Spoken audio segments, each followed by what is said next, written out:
BFM Business et Tech & Co présente De quoi je me mêle, François Sorel. Voilà notre deuxième partie de ce De quoi je me mêle avec Christophe Joly qui nous a rejoint. Salut mon cher Christophe. Salut François. Si on peut dire que Christophe Joly est un historique, oui on peut le dire. Hein. Presque un dinosaure. Mais moins que toi. Merci beaucoup, c'est sympa Christophe. Sympa les dinosaures. Ouais, disparu, ouais. ok. Mais... Et voilà Christophe qui évidemment revient comme régulièrement dans De quoi je me mêle pour son rendez-vous nostalgique. Avec Christophe on essaie chaque mois de replonger dans l'histoire de la tech et de raconter l'histoire d'objets emblématiques qui ont marqué notre existence. Ouais. Hein. Et notre quotidien souvent. Et notre quotidien. Et aujourd'hui on va parler des liseuses. Les liseuses qui, enfin moi, et on en parlait tout à l'heure avec mes camarades, a bouleversé ma manière de lire en fait, parce que maintenant... Donc tu es un adepte des liseuses. Ouais, j'aime D'accord. beaucoup ça, et c'est vrai que c'est pratique le fait de pouvoir télécharger 4-5 livres et de mettre une petite liseuse toute fine dans ta valise quand tu pars loin, tu vois. Et quand on va t'es voir pas la quantité obligé. de livres qui peuvent stocker sur une liseuse, l'équivalent en bouquin serait juste... Exactement, et puis écologiquement, je trouve que c'est aussi intéressant. Après, je peux comprendre, et je respecte tout à fait les gens qui aiment bien avoir un papier, un livre Contact, ouais. en main, Et on va le etc. voir, c'est un marché quand même qui n'est pas Oui. en grande forme. Hein. Qui n'explose pas comme, Non, qui n'explose pas. comme on aurait pu l'imaginer. Parce qu'il y a d'autres façons de lire des livres que le papier et que la liseuse, mais on en parlera juste après. Ça commence en 2011, les liseuses. Alors ça commence avant, on va y revenir, mais là où ça commence vraiment, c'est quand le Kindle arrive en France. C'est la date de départ que j'ai pris. Octobre 2011, Amazon lance son Kindle en France.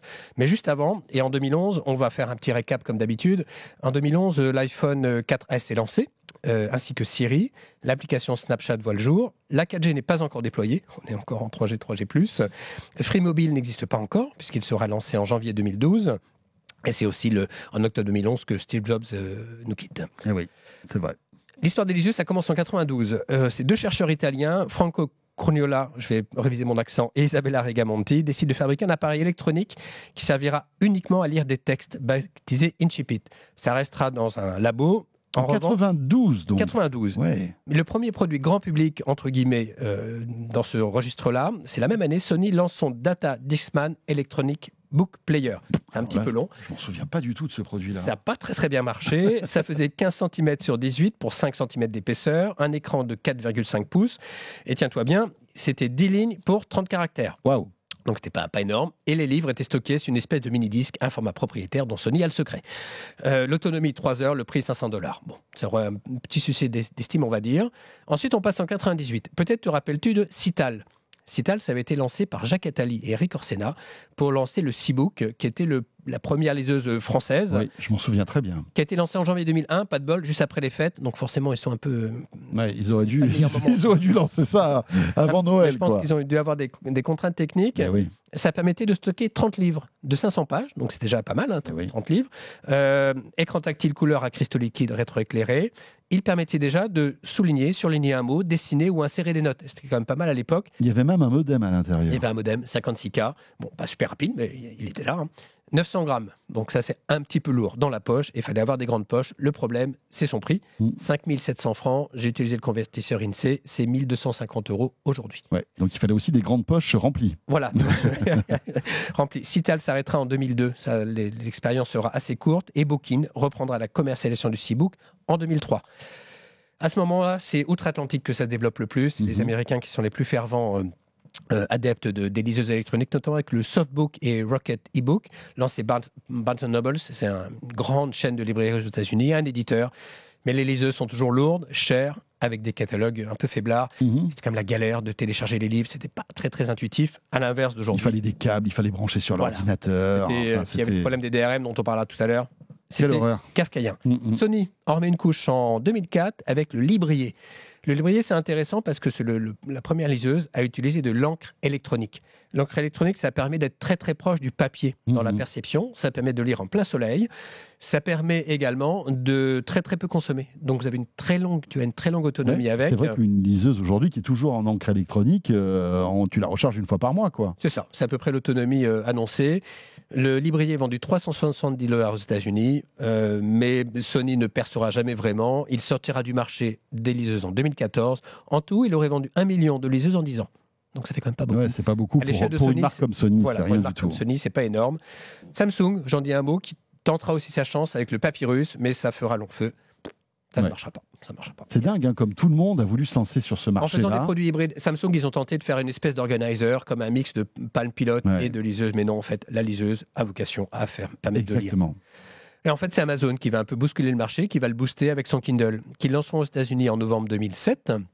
Il sera très rapidement en rupture de stock, quelques heures visiblement, pour être à nouveau disponible en avril 2008. Le prix était quand même élevé puisqu'il était vendu $400, mais l'intérêt, il était plutôt plus léger, moins de 300 grammes, écran de 6 pouces, déjà de l'encre électronique, comme le Sony Librier, une mémoire interne qui permet de stocker 200 livres, donc c'était quand même pas mal. L'autonomie était supérieure, 2 à 7 jours. Il y aura un clavier qui était la spécificité d'Amazon. Je ne sais pas si tu te rappelles, ce clavier en 2 parties qui était un peu assez spécifique. Le catalogue, 80 000 livres. On en est au début des liseuses. Le truc, c'est qu'il n'y a pas besoin d'ordinateur pour télécharger des livres. Le Kindle est connecté. Aux États-Unis, il était connecté en 3G. C'était gratuit. En France, il ne sera pas en 3G. Il sera uniquement en Wi-Fi. Ouais, c'est quand on achetait en fait la liseuse aux États-Unis, on avait la connexion 3G aussi qui était comprise. C'était une idée de génie en fait. Mais le gros frein, c'est que tu ne pouvais acheter que sur la librairie d'Amazon. C'était la liseuse Amazon pour acheter chez Amazon. Il faut se rappeler qu'Amazon à la base c'est un libraire en ligne. En ligne, c'est un libraire qui vendait, c'est du e-commerce. C'est plutôt intéressant de voir qu'Amazon avait anticipé cette innovation. Et lui qui vendait des livres papier s'est dit tiens, je vais essayer de voir ce que ça donne en dématérialisé. Voilà. Et donc c'est là où vraiment ça a fonctionné. Et là je reviens à la date d'octobre 2011 dont je parlais tout à l'heure avec le lancement du Kindle en France. C'est vraiment une date clé qui va bousculer le marché. Même si le français Bookin a déjà une offre conséquente. Il ne faut pas oublier que les Français, donc Bookin c'est dans le sillage de Cital, parce que Cital Bookin a repris le C-Book. La promesse du Kindle en quelques mots, c'est la 4e génération de Kindle qui arrive en France. Donc quelques temps s'est écoulé quand même. On est à 168 grammes, donc quand même on est assez loin des 300 grammes de la première génération. Un peu moins d'1 centimètre, écran 6 pouces non tactile, lui est non tactile, mais on peut stocker jusqu'à 1400 livres. Et oui. Voilà, tu t'imagines avec une valise de 1400 livres. Il y a ma bibliothèque qui arrive, voilà, excusez-moi. C'est un peu ça, un petit container de livres. Il n'y a pas de slot carte mémoire, pas de clavier physique. Comme je l'ai dit, la version française n'inclut que le Wi-Fi, pas la 3G. 16 niveaux de grille, encre électronique, 30 jours d'autonomie, comme tu en parlais. Ouais, et là, mieux déjà. Le catalogue est de 800 000 livres, mais 35 000 en français seulement. Son atout majeur, c'est son prix. Il était vendu 99 €. Vous voyez, tu vois, c'est quand même très très conséquent comme baisse. On sentait que Amazon voulait véritablement pousser cet objet pour que les gens après achètent des livres. C'est un peu comme le teneur des imprimantes. Voilà, je pense qu'il était. Son business, il est là en fait. Voilà, c'était un prix. Subventionne, les vraiment, il perdait de l'argent en fait sur. Probablement. Sur c'est une forme de subvention. En fait. Oui, de subvention. Faut savoir qu'en face, un iPad 2 coûtait 489 € et le Fnac Book, qui fera long feu également, 179 €. Mais parce que c'est vrai qu'on pouvait lire aussi des livres. On peut lire des livres sur l'iPad. Mais tu vas voir, c'est un usage hyper répandu. En fait, la majorité des gens lisent sur un smartphone ou sur un iPad. La liseuse, finalement, est réservée à un public assez spécifique dont on parlera. En face, il y a Kobo. Kobo qui lance avec la Fnac en France, 1 an après, le Kobo by Fnac. Le succès était tel que beaucoup de gens pensaient que c'était la liseuse de la Fnac. Or, Kobo, c'est une boîte canadienne.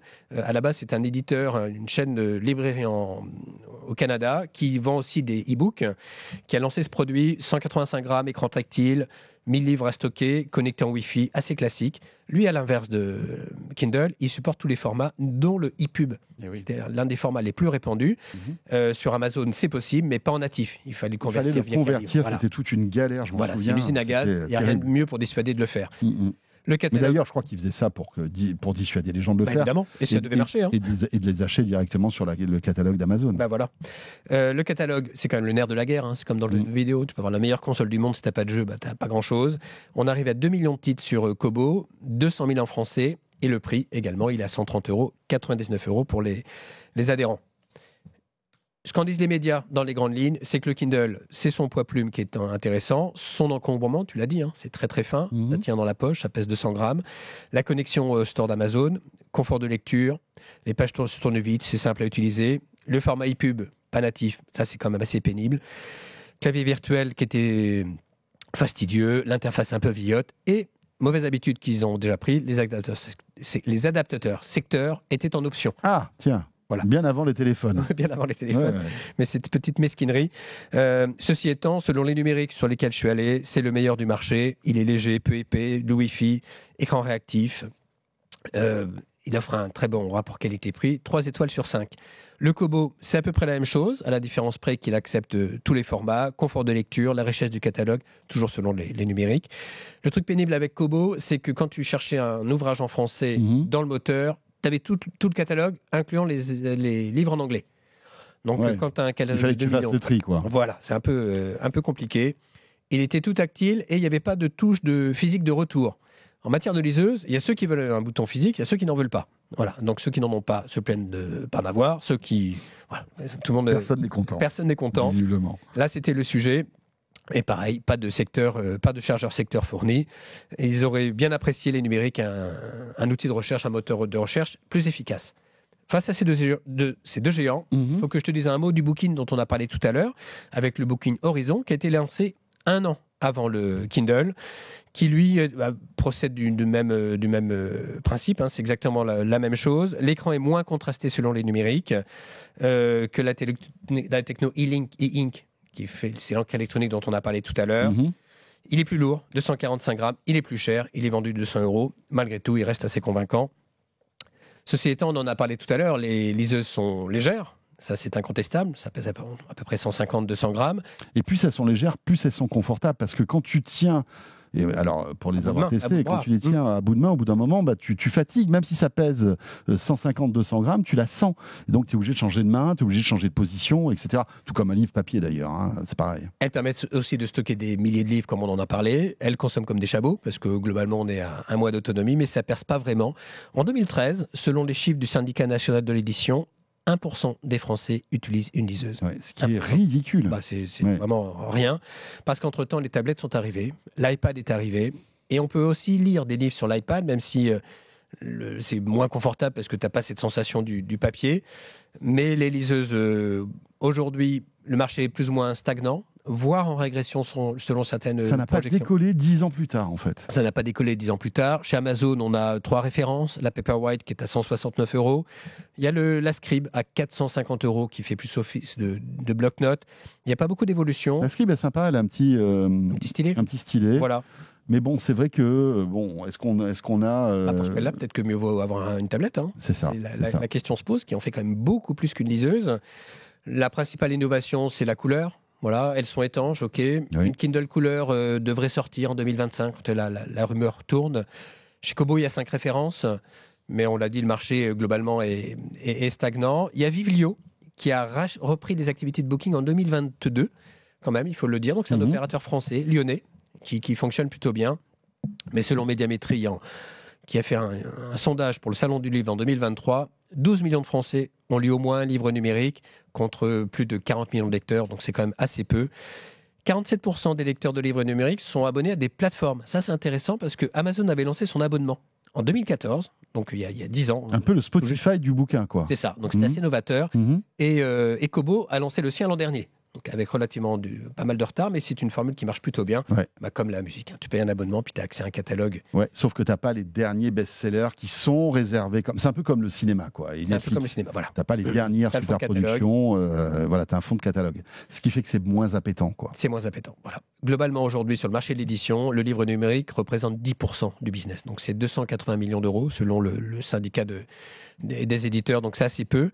On n'a pas beaucoup de chiffres des ventes de liseuses. On a des chiffres sur les ventes de livres numériques, mais les liseuses, pour le coup, les fabricants ne donnent rien. On sait juste que Amazon détient plus de 70% du marché aux États-Unis. Voilà, c'est la force de frappe vraiment importante d'Amazon. Aujourd'hui, les liseuses, qui s'en servent? Des gens plutôt âgés. On ne rentre pas dans cette catégorie, François. Non, tu as raison.